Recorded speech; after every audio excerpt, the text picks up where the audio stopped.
Stock sense में आपका स्वागत है। हमारा ये नया चैनल है और हम आपके लिए शेयर बाजार और अर्थव्यवस्था से जुड़ी ताज़ा और ज़रूरी जानकारी लाते रहेंगे। अगर आपको शेयर बाजार और आर्थिक जगत की खबरों में दिलचस्पी है, तो प्लीज़ हमारे चैनल को सब्सक्राइब करना न भूलें। ट्रम्प का टैरिफ और भारत का मेक इन इंडिया, एक कॉम्प्लेक्स सिनेरियो।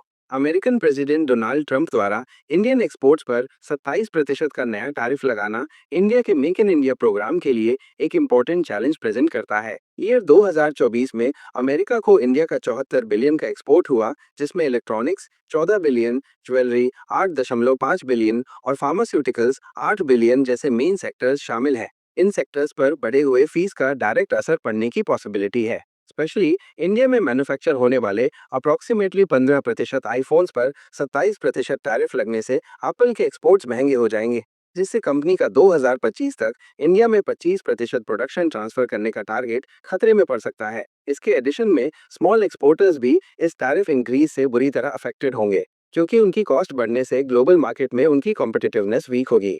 हालांकि इस क्राइसिस में इंडिया के लिए कुछ इंपॉर्टेंट अपॉर्चुनिटीज भी छिपी हुई हैं। टेक्सटाइल इंडस्ट्री एक पोटेंशियल बेनिफिशियरी के तौर पर इमर्ज हो सकती है। वियतनाम 46% और बांग्लादेश 37% के कंपैरिजन में इंडिया पर 27% टैरिफ लगने से अमेरिकन बायर्स इंडियन टेक्सटाइल्स की ओर अट्रैक्ट हो सकते हैं। 2024 में इंडिया का टेक्सटाइल एक्सपोर्ट 36 बिलियन था, जिसमें अमेरिका की 29% शेयरिंग थी। फार्मास्यूटिकल सेक्टर को टैरिफ से एग्जम्पशन दिया गया है, जो पहले से ही अमेरिका को 9 बिलियन का एक्सपोर्ट करता है और अब इसकी पोजीशन और स्ट्रांग होने की उम्मीद है। इलेक्ट्रॉनिक सेक्टर में भी अपॉर्चुनिटीज मौजूद हैं, क्योंकि चाइना 54% और वियतनाम 46% के कंपैरिजन में इंडिया पर कम टैरिफ लगने से कंपनीज यहां अपना प्रोडक्शन ट्रांसफर कर सकती हैं। Production linked incentive PLI scheme के अंडर इलेक्ट्रॉनिक्स एक्सपोर्ट 2025 में 1 लाख रुपए करोड़ को क्रॉस कर चुका है, जो इस सेक्टर की कैपेबिलिटी को शो करता है।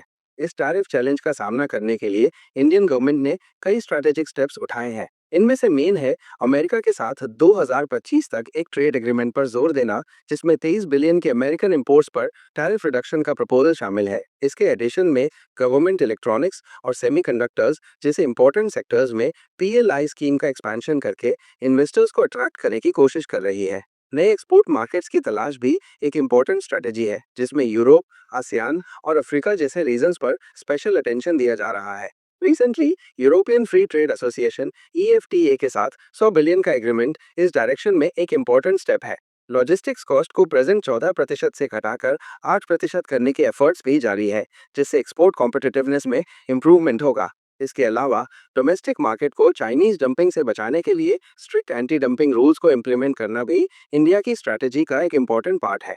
ग्लोबल फैक्टर्स का भी इस सिनेरियो पर इम्पोर्टेंट इम्पैक्ट पड़ेगा। अमेरिका पर हाई टैरिफ के बाद चाइना अदर मार्केट्स, जिसमें इंडिया भी शामिल है, में डंपिंग कर सकता है। यूरोपियन यूनियन ईयू ने ट्रंप के टैरिफ के रिस्पांस में यूनाइटेड रिएक्शन की अनाउंसमेंट की है, जिससे इंडिया को यूरोपियन मार्केट में नई अपॉर्चुनिटी मिल सकती हैं। हालांकि फिच की एक वार्निंग के अकॉर्डिंग टैरिफ वॉर से ग्लोबल इनकम में 1.4 ट्रिलियन की कमी आ सकती है, लेकिन इंडिया की जीडीपी ग्रोथ 6.5% पर इंटैक्ट रहने का एस्टिमेट है। कंक्लूजन के तौर पर ट्रंप द्वारा लगाया गया नया टैरिफ डेफिनेटली इंडिया के मेक इन इंडिया प्रोग्राम के लिए एक इम्पोर्टेंट चैलेंज है। हालांकि ये क्राइसिस इंडिया को अपनी स्ट्रेटजीज पर रिकंसीडर करने और नई अपॉर्चुनिटीज की तलाश करने का भी चांस देता है। टेक्सटाइल, फार्मास्यूटिकल्स और इलेक्ट्रॉनिक्स जैसे सेक्टर्स में इंडिया की कॉम्पिटिटिवनेस बनी हुई है, provided government policy stability maintain रखे और एक्टिव स्टेप्स उठाए। एप्पल जैसी कंपनीज का इंडिया को चाइना के एक वायबल ऑल्टरनेटिव के तौर पर देखना और पीएलआई स्कीम जैसे गवर्नमेंट एफर्ट्स इस डायरेक्शन में पॉजिटिव साइंस है। मेक इन इंडिया का सफर अभी एंड नहीं हुआ है, बल्कि ये एक नए चैप्टर की बिगिनिंग है, जिसमें चैलेंजेस का सामना करते हुए डेवलपमेंट की नई राहें तलाशी जाएंगी।